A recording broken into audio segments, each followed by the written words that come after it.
Merhaba arkadaşlar, bugün sizlerle birlikte slime yapacağız. Bu ilk videom olduğu için biraz güzel.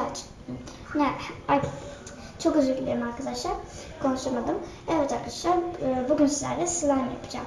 Gerekli malzemeler: bir tane tabak, şöyle, bir tane sabun, bir tane soframızdan eksik olmayan tuz ve de karıştırmak için bir tane çubuk. Böyle. Evet arkadaşlar, tabağımızın içine 15 tık sabun sıkıyoruz.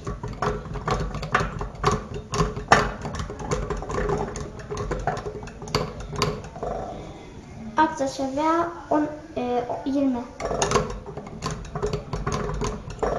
Evet arkadaşlar, ben 20 tık sıktım. Karıştırıyoruz güzelce. Arkadaşlar bu arada bu benim ilk videom. Arkadaşlar sonra da tuzumuzdan göz kararı çok az bir tane tuz ekliyoruz.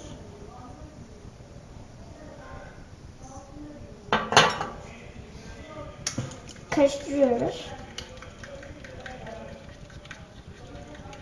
Karıştırdıktan sonra 5 tık daha sabun ekliyoruz.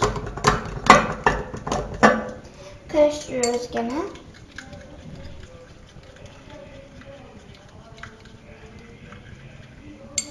Ya arkadaşlar yine göz kararı çok az tuz ekliyoruz. Yoksa su olur.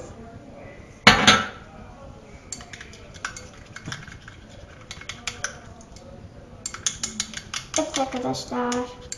Ve bunu buzdolabının bir alt kısmına koyuyoruz. Buzluğa değil ama yemeklerimizi falan koyduğumuz yere koyuyoruz şöyle. Evet arkadaşlar, bu slime yapımı part 1'de. Bunu buzdolabından çıkarınca part 2'yi çekeceğim. Evet arkadaşlar, görüşürüz. Kanalıma abone olmayı ve like atmayı unutmayın. Görüşürüz.